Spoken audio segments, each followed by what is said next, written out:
By May 2022, Sri Lanka's government had less than 16 hours of spendable foreign currency left. The country needed roughly $75 million a day to pay for fuel, food, and medicine, and had less than $50 million it could actually spend. For a country of 22 million people, that's a smaller cushion than plenty of single companies keep in the bank.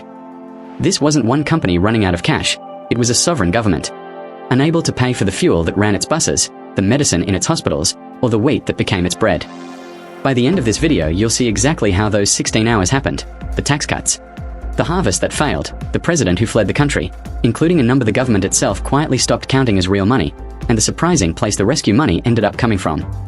In April 2019, coordinated Easter Sunday bombings killed over 250 people and gutted Sri Lanka's tourism industry. Arrivals fell more than 70% within weeks, wiping out an estimated $1.5 billion in foreign exchange the country had been counting on. The economy hadn't even recovered when COVID-19 hit. In late 2019, Sri Lanka's newly elected government slashed VAT and cut income taxes as a campaign promise, stripping billions from government revenue almost overnight. Then the pandemic hit, and tourism, one of the country's largest sources of foreign currency, collapsed to almost nothing for 2 straight years. The treasury was losing money from both directions at once, with no cushion built up to absorb either shock. In April 2021, with foreign currency running out, the government banned all chemical fertilizer imports overnight and ordered the entire country to switch to organic farming, with almost no transition period. Rice production collapsed within months. A country that had exported rice and tea for generations suddenly had to import basic food, spending down the very reserves the ban was supposed to protect. Watch what happened to the money in the vault. From $7.6 billion at the end of 2019, reported reserves fell to $1.9 billion by March 2022, burned through years of defending a fixed exchange rate that couldn't hold. On March 7th, 2022, the central bank finally let the rupee float, and it crashed from roughly 230 to the dollar toward 355 within a month. Reserves cratered toward zero at the same time. On April 12th, 2022, Sri Lanka suspended payment on $51 billion of external debt, with roughly $7 billion of it due that year alone. It was the first sovereign default in the country's history, a nation that had never missed a payment since gaining independence in 1948. The finance ministry framed it as a temporary pause, not a refusal, while restructuring talks got underway. With no dollars to buy fuel, Sri Lanka cities went dark for hours a day, and families queued for days just for a tank of cooking gas. The shortages didn't stop at fuel. Hospitals were rationing imported medicine too. At least 15 people died waiting in fuel lines that year. Sri Lankans started calling the growing protest movement the Aragalaya, the struggle. Prices didn't just rise, they doubled, then doubled again. In February alone, food prices were already up 24.7% year-on-year. By September, headline inflation hit a record 69.8%, the worst Sri Lanka had recorded in its modern history. It would take nearly 2 years for inflation to fall back into single digits. So where did all that anger go?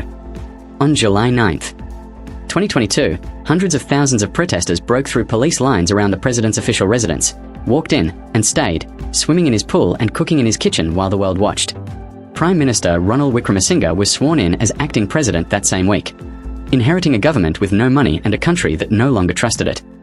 4 days later, before dawn on July 13th, President Gotabaya Rajapaksa boarded a military jet and fled the country he'd been elected to lead less than 3 years earlier, first to the Maldives, then Singapore.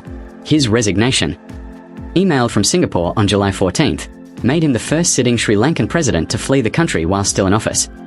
While the politics played out, poverty nearly doubled. The World Bank found the poverty rate went from 13.1% of the population in 2021 to 25% in 2022, meaning 5.5 million Sri Lankans fell below the poverty line, defined as living on less than $3.65 a day in a single year. Remember that $1.9 billion reserve figure from March 2022? About $1.5 billion of it was a currency swap from China's central bank, money Sri Lanka technically held on its books but couldn't freely spend, because Beijing had attached conditions the country hadn't met. Economists argued for months over whether it should even count as a reserve at all. The real spendable cushion was already close to nothing, long before the headline numbers admitted it. The economy paid for all of it. GDP shrank 7.8% in 2022, the worst annual contraction Sri Lanka had ever recorded, with the fourth quarter alone down 12.4%. Factories cut output by 16% that quarter. And even agriculture, the sector the fertilizer ban was supposed to help, shrank too. The economy kept contracting into 2023, before finally turning positive again in 2024. A new president took over. An official creditor committee including India, Japan, and China formed to negotiate, and Sri Lanka spent the next 2 years doing something almost no defaulted country managers cleanly, actually negotiating its way back to solvency. In the meantime, it was India, a country that had needed its own bailout back in 1991, that kept Sri Lanka afloat, extending roughly $4 billion in emergency credit lines, swaps, and fuel and food financing through 2022 alone. On March 20th, 2023, the IMF approved a $2.9 billion bailout, a 4-year program tied to tax hikes and spending cuts so unpopular they helped vote the government itself out of office in 2024.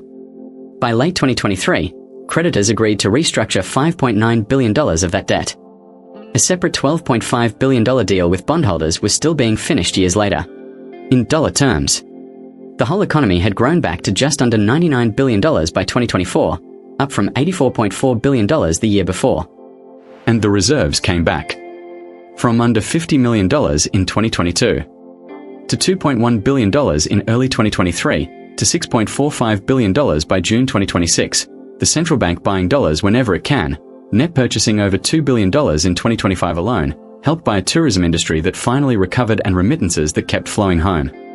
In that same June of 2026, reserves actually dropped 6.2% in a single month, even with the central bank buying aggressively.